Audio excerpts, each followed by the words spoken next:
We will call this combined gas law the equation of state of an ideal gas. The apparatus used in the demonstration of Charles's law and Gay-Lussac's law can help us to change the pressure and the volume of the gas enclosed in the container at the same time. Such an experiment demonstrates the following. If we change the pressure and the volume of a gas at the same time, then the temperature of the gas is uniquely determined by its pressure and volume. That is, the gas temperature T is a unique function of the pressure P and the volume V of the gas. It can also be shown that the volume of a gas is a unique function of the temperature and the pressure of the gas. We can establish a similar unique functional dependence of the pressure of the gas on its temperature and volume as well.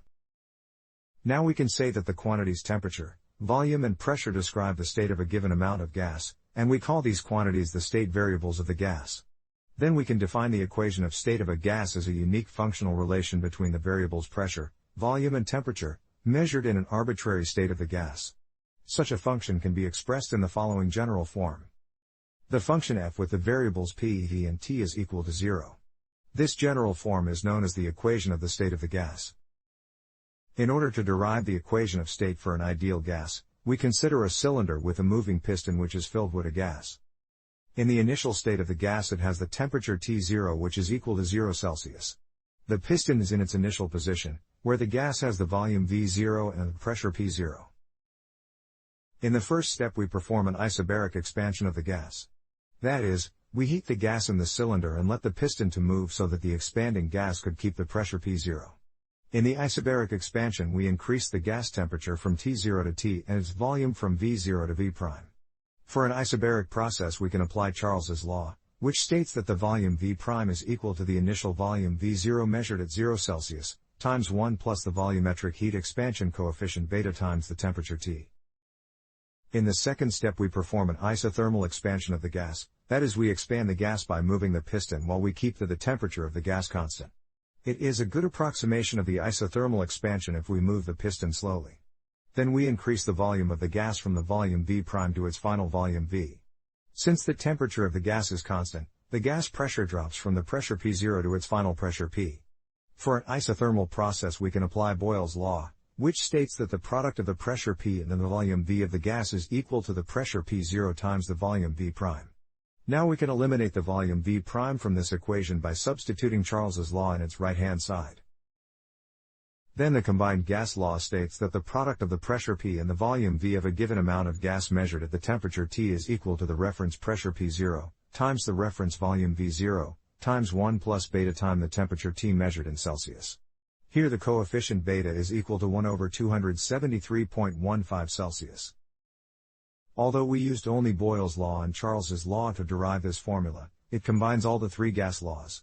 For an isothermal process the temperature of the gas is constant, that is the temperature T is equal to the initial temperature T0. Since it is equal to 0 Celsius taken as a reference temperature, the combined gas law reduces to Boyle's law stating that P times V is equal to P0 times V0. In the case of an isobaric process the pressure of the gas is constant, that is the pressure P is equal to the initial pressure P0. Then the combined gas law reduces to Charles's law, stating that V is equal to V0 times 1 plus beta times T. For an isochoric process the volume of the gas is constant, that is the volume V of the gas is equal to the initial volume V0. Then the combined gas law reduces to the equation stating that P is equal to P0 times 1 plus beta times T. Since the volumetric heat expansion coefficient introduced in Charles's law is equal to the pressure coefficient of Gay-Lussac's law, this equation is equivalent to Gay-Lussac's law. That is, the combined gas law reduces to Gay-Lussac's law for an isochoric process. Since the mass of a given amount of gas is constant during the change of its state, the ratio of the volume V of the gas to its initial volume V0 is equal to the ratio of its density ρ to its initial density ρ0. If we substitute this result in the combined gas law, we can write that the ratio of the gas pressure to the density of the gas is equal to the ratio of the reference pressure to the reference density, times 1 plus beta times the temperature measured in Celsius. In the combined gas law we use reference values of the different properties of an ideal gas. We can choose the state of the gas in which the reference values V0, P0 and ρ0 are measured at the reference temperature T0. For thermodynamics calculations, the so-called standard conditions are introduced for temperature and pressure, which are also known as standard temperature and pressure, or STP. Standard temperature and pressure are defined to be 0 Celsius and 1 atmosphere or 101.325 kilopascals. Another definition is also in use, where the standard pressure is 100 kPa. STP describes standard conditions introduced to measure gas density and volume using the ideal gas law. At standard conditions, 1 mole of an ideal gas occupies 22.41 liters. We can examine the validity of the combined gas law if we factor out beta from the parenthesis in the equation. Then the product of the pressure P and the volume V is equal to the ratio of the product of P0 and V0 to 273.15 times 273.15 Celsius plus the temperature T measured in Celsius. This is an equation of a line in the plot of the gas temperature versus the product of the pressure and volume of the gas. The line crosses the ordinate at the value P0 times V0, the product of the pressure and the volume of the gas measured at 0 Celsius. At minus 273.15 Celsius, the sum of the terms in the parenthesis is equal to 0, that is, the line crosses the abscissa at that temperature. As a result, the product of the pressure and the volume vanishes at minus 273.15 Celsius.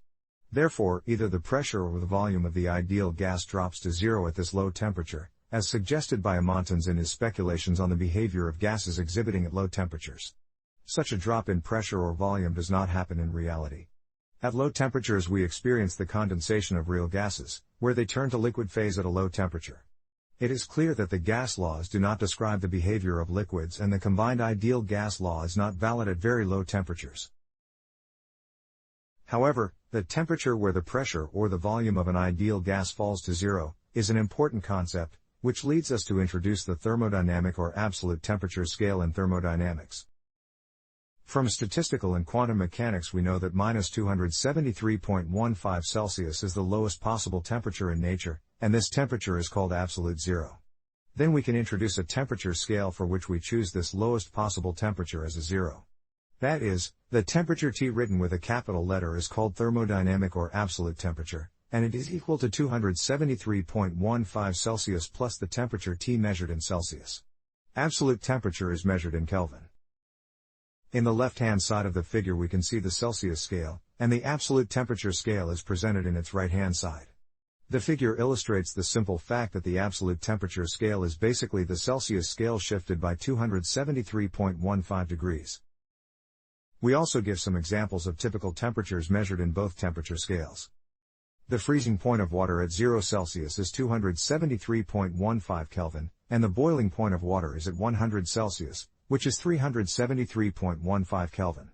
Room temperature is normally around 20 and 25 Celsius, and this range is between about 293 and 298 Kelvin in the absolute temperature scale. In practice, any temperature around 300 Kelvin can be considered as room temperature. Since the Kelvin scale is just a shift of the Celsius scale, it is very convenient to describe differences in temperature with respect to these temperature scales. That is, we do not need to convert temperature differences between the Celsius and Kelvin scales. The thumb rule is very simple: whenever we have a temperature difference x Celsius, it corresponds to the temperature difference x Kelvin in the absolute scale. However, the application of the absolute temperature scale is very convenient in the case of the ideal gas law. Let us express the combined gas law in the terms of absolute temperature. We have seen that the combined gas law states that the product of the pressure P and the volume V is equal to the ratio of the product of the reference pressure P0 and the reference volume V0 to 273.15 Celsius, multiplied by 273.15 Celsius plus the temperature T measured in Celsius. The expression within the parentheses is just the absolute temperature defined as the Celsius scale shifted by 273.15 Celsius. Then we can write that the product of the pressure P and the volume V is equal to the ratio of the product of the reference pressure P0 and the reference volume V0 to the constant T0, multiplied by the absolute temperature. The constant T0 is equal to 273.15 Celsius, the temperature at which the reference pressure P0 and the reference volume V0 are measured for a given amount of gas. Since Boyle's law states that the product of the pressure and the temperature of a given amount of gas is constant in an isothermal process, the product of the reference pressure P0 and the reference volume V0 is constant at 0 Celsius. Therefore, the expression P0 times V0 divided by 273.15 degrees is also constant. As a result, we can write the combined gas law in the following form. The ratio of the product of the pressure P and the volume V to the absolute temperature T is equal to the ratio of the product of the reference pressure P0 and the reference volume V0 to the constant T0. Here C, defined by the ratio of P0 times V0 to T0 is a constant for a given amount of ideal gas. Then the combined gas law has the following form. The product of the pressure P and the volume V of an ideal gas is equal to C times the absolute temperature T of the gas. We have not talked about real gases yet, but we already know that the combined gas law is an approximation of the behavior of the real gases. The lower the pressure and higher the temperature of the real gas are, the better the approximation is. Hence, the concept of an ideal gas is based on the validity of the combined gas law. We define an ideal gas as a gaseous substance for which the combined gas law is valid without any restriction. That is, the combined gas law is valid for an ideal gas in any range of pressure and temperature of the gas. As a result, the ideal gas law states that the product of the pressure P and the volume V of an ideal gas with the given mass is proportional to the absolute temperature of the gas, that is, the pressure P times the volume V is equal to a constant C times the absolute temperature T. Now we determine the proportionality constant C. We define C as the ratio of the product of the reference pressure P0 and the reference volume V0 to the constant T0. The gas law states that the constant C is equal to the pressure P of a gas times its volume V divided by its absolute temperature T. If we consider the units of the quantities in fraction, we see that the unit of the constant C is Pascal times cubic meter per Kelvin, which is equal to Newton meter per Kelvin or Joule per Kelvin. Since C is a constant for a given type of gas with a given mass, C is proportional to the mass m of the gas. In the table we show that a gas with the mass m has the volume V0 at standard conditions, that is at 0 Celsius and 1 atmosphere. At the same reference temperature and pressure, the same type of gas with 2 times greater mass occupies 2 times the volume of the original amount of gas, that is the gas with the mass of 2 times m has the volume 2 times V0. Therefore, we can split the constant C into two factors, the factor R S called the specific Renewal constant of a given type of gas, and the mass m of the gas, where we assume that R S does not depend on the mass of the gas. Since the specific Renewal constant is equal to C divided by m, we can express it as the ratio of the product of the pressure P and the volume V of the gas to the product of its mass m and its absolute temperature T. Then the unit of the specific Renewal constant is Pascal times cubic meter per kilogram times Kelvin. As the name of the specific Renewal constant indicates, it is specific for each type of gas, that is, it depends on the properties of the given gas. However, we can use a universal constant instead of the specific one, if we measure the amount of matter in moles. By definition, 1 mole matter contains approximately 6.022 times 10 to 23 atoms or molecules, and this number is known as Avogadro number. We also use the definition of the molar mass of matter denoted by m with the subscript m, that is molar, which is the ratio of the mass m to the amount n of matter, and it measures matter in the units of kilogram per mole. We have already seen that 1 mole ideal gas at 0 Celsius and atmospheric pressure occupies 22.414 liters. Now we can define the universal gas constant or Renewal constant R as the product of the molar mass and the specific Renewal constant of the given type of gas. If we substitute the definitions of the molar mass and the specific Renewal constant in this expression, we obtain that R is equal to the ratio of the pressure P times the volume V to the amount N of the gas times the temperature T. Now we can substitute the volume of 1 mole gas measured at 0 Celsius and atmospheric pressure in this equation. Then we have 1.013 times 10 to 6 pascals times 2.2414 cubic meter per 1 mole times 273.15 Kelvin. The result is 8.3145 joule per Kelvin. This is the value of the universal gas constant, which does not depend on the properties of the given gas. Since the proportionality constant C is the product of the specific Renewal constant Rs and the mass m of the gas, C is equal to the mass of the gas times the universal gas constant R, divided by the molar mass of the gas. The ratio of the mass to the molar mass is just the amount n of substance, therefore the proportionality constant is equal to the amount n of the gas times the universal gas constant R. If we substitute the result in the combined gas law, we obtain its final form, which we call ideal gas law or the equation of state for ideal gas. Then the ideal gas law determines the equation of state for n mole ideal gas occupying the volume V at the pressure P and the absolute temperature T, which is the following. The pressure P times the volume V is equal to the amount N of the gas, times the universal gas constant R, times the absolute temperature T. We immediately see that this law is indeed the combination of the three gas laws presented before. In the case of isothermal processes, where the gas temperature is constant, we obtain that the pressure P times the volume V is constant. Then we have obtained Boyle's law. For given temperatures T1, T2, T3 and so on, we have a family of isotherms in the volume versus pressure plot, which are hyperbolas. The range of validity of the ideal gas law with respect to real gases is represented by a color gradient. Over the area of a lower pressure range, the transition from dark green to a brighter shade indicates that the ideal gas law gives more accurate approximation for dilute gases. In the case of isobaric processes, the gas pressure P is constant. Then the volume V of the gas is proportional to its absolute temperature T, which is Charles's law. No reference volume determined at a given temperature appears in the law, since we measure the gas temperature in Kelvin.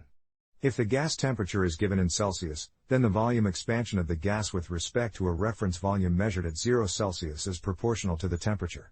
Absolute temperature scale has the advantage that the actual volume of the ideal gas is directly proportional to the gas temperature measured in Kelvin. The isobars in the temperature versus volume plot consist of a family of lines starting from the origins of the axis, which represent absolute zero and a vanishing volume. The tangent of each isobar depends on the given values P1, P2 and so on of the gas pressure. At low temperatures the gas law is not valid, since the volume of an ideal gas shrinks to zero when we cool it down to absolute zero. The condensation of real gases shows that we cannot use the equation of state for an ideal gas at low temperatures. However, the law gives a good approximation at higher temperatures, indicated by the bright green area in the plot. In the case of isochoric processes, where the volume V of the gas is constant, its pressure P is proportional to its absolute temperature T. This is Gay-Lussac's law. Here we also see that the gas pressure is directly proportional to the temperature given in Kelvin, and we do not need to apply any reference pressure measured at a given temperature as in the case of the Celsius scale. The isochors in the temperature versus pressure plot consist of a family of lines starting from the origins of the plot, which represent absolute zero and a perfect vacuum. The tangent of each isochors depends on the given values V1, V2 and so on of the volume of the gas. According to this law, the pressure of the gas also vanishes at absolute zero, which is not the case in nature due to the condensation of gases. This law gives a good approximation at high temperatures and low pressure, indicated by the bright green area in the middle right side of the plot. As an overview on the combined ideal gas law or the equation of state for an ideal gas, we will give the representation of the law in the three-dimensional graph of pressure, volume and temperature. This representation also illustrates the relationship between the equation of state and the three gas laws formulated by Boyle, Charles, and Gay-Lussac. The ideal gas law for n-mol gas states that the product of the pressure P and the volume V of the gas is equal to n times the universal gas constant R, times the absolute temperature T of the gas. If the amount n of an ideal gas is given, that is n is equal to constant, then the equation of state is represented by a surface in the pressure volume temperature graph. That is, the state of the gas is uniquely represented by a point on the surface corresponding to the amount of the gas. If a given amount of gas obeys the ideal gas law and undergoes an arbitrary process, then both the initial and the final states of the gas are represented by some points on this surface. Boyle's law is related to such processes where the gas temperature is constant. We can plot the intersections of the surface with a family of planes for the constant temperatures T1, T2, T3 and so on. Since the temperature is constant, we are interested in the projection of these intersections onto the pressure versus volume plot. If we project the intersections onto the pressure-volume diagram, then we obtain the isotherms of the given amount of gas, which are hyperbolas. Now we choose an arbitrary state A of the gas at a given temperature, let us say T3, which is a point on the surface. Then we can project this point onto the corresponding isotherm in the pressure versus volume plot. If the state A is the initial state of an isothermal process, then the volume V0 and the pressure P0 of the gas are the initial volume and pressure of the gas at the temperature T3. We choose another state B of the gas at the temperature T3 on the surface of the three-dimensional graph, which can also be projected onto the isotherm of the temperature T3. Let us denote the volume and the pressure of the gas simply by V and P in the state B. We see that the volume V of the gas in the final state is greater than its initial volume V0, therefore we talk about an isothermal expansion of the gas. Boyle's law states that the product of pressure P and the volume V of the gas measured in its final state is equal to the product of the initial pressure P0 and the initial volume V0 measured in the state A, if the gas undergoes this isothermal process. We can express the pressure P of the ideal gas as the product of P0 to V0, divided by its volume V. If we consider the initial state A as a reference state, then P0 and V0 are the reference pressure and volume of the gas measured at the temperature T3. We note that the temperature T3 can be chosen freely and does not need to be 273.15 Kelvin or 0 Celsius. Now we fix the product of P0 and V0, and the pressure P of the gas is just simply inversely proportional to its volume V, where the proportionality constant is P0 times V0. In the case of Charles's law, we can follow the same procedure. Since the second gas law is related to isobaric processes, we can cut the surface with the planes of the constant pressures P1, P2, P3 and so on. We project these intersections onto the volume versus temperature plot, which are the isobars of the given amount of gas. These are lines with different tangents starting from the origin. Now we choose an arbitrary state C at a given pressure, let us say P1, which we project onto the corresponding isobar in the volume temperature diagram. Let us denote the volume and the temperature of gas in the state C by V0 and T0 respectively. We also choose another state D at the same pressure P1, and project it onto its isobar. The volume and temperature of the gas in the state D are simply denoted by V and T respectively. If the state C is the initial state and the state D is the final state of the gas, then the final volume V of the gas is greater than its initial volume V0, and we talk about an isobaric expansion of the ideal gas. Charles's law states that the ratio of the volume V to the temperature T of a gas in the final state is equal to the ratio of the initial volume V0 to the initial temperature T0 in isobaric processes. If the initial state C is a reference state and the ratio of V0 to T0 is constant, then the volume V of an ideal gas is directly proportional to its absolute temperature T, where the ratio of V0 to T0 is the proportionality constant. The third gas law can be analyzed in the same way. Since Gay-Lussac's law is formulated for isochoric processes, we plot the intersections of the surface with the planes for the constant volumes V1, V2, V3 and so on in the three-dimensional plot. Then we project these intersections onto the pressure versus temperature plot, which gives the isochors of the given amount of gas. These are lines starting from the origin of the plot. We choose an arbitrary state E of the gas confined in a vessel with a given volume, let us say V3 on the surface in the three-dimensional graph, and project it onto the corresponding isochory. The pressure and the temperature of the gas in the state E are denoted by P0 and T0 respectively. We choose another state F on the intersection of the surface and the constant plane for V3, and project it onto the same isochory. The pressure P and the temperature T of the gas in the state F are greater than P0 and T0 measured in the state E. If the states E and F are considered as the initial and final states of the gas, we talk about an isochoric expansion of the gas. Gay-Lussac's law states the following. In the case of isochoric processes, the ratio of the pressure P to the temperature T of an ideal gas measured in the final state is equal to the ratio of the initial pressure P0 to the initial temperature T0 of the gas. If the initial state E is a reference state, then the pressure P of the gas is directly proportional to its absolute temperature T, where the proportionality constant is the ratio of the reference pressure P0 to the reference temperature T0. We have seen that the quantities pressure, volume and temperature completely determine the physical state of an ideal gas, and the equation of state establishes a unique relationship between them. As a result, if two of these quantities are given, they determine the value of the third one. We can express the pressure of a gas as a function of its temperature and volume. In the case of isothermal and isochoric processes, this function reduces to the functions of one variable presented in the discussions of Boyle's law and Gay-Lussac's law. The volume of a gas can also be written as a function of its temperature and pressure. If we consider isothermal and isobaric processes, then this function gives the expression shown in the analysis of Boyle's law and Charles's law. Finally, we can express the temperature of a gas as a function of its pressure and volume. For isobaric and isochoric processes, this function is simply the formulation of Charles's law and Gay-Lussac's law. We note that the relationship between the pressure, the volume and temperature of a gas is given by an equation of state, which is not necessarily the ideal gas law. The equation of state for real gases has many different forms, which were introduced to provide a better description of their behavior. These equations define different functional relations between the basic quantities of gases. As a result, their graphs are also represented by different surfaces for a given amount of gas in the pressure-volume temperature graph. Nevertheless, we can still apply the procedure presented here, if we want to study the thermodynamic processes for real gases in special cases, such as isothermal, isobaric or isochoric processes.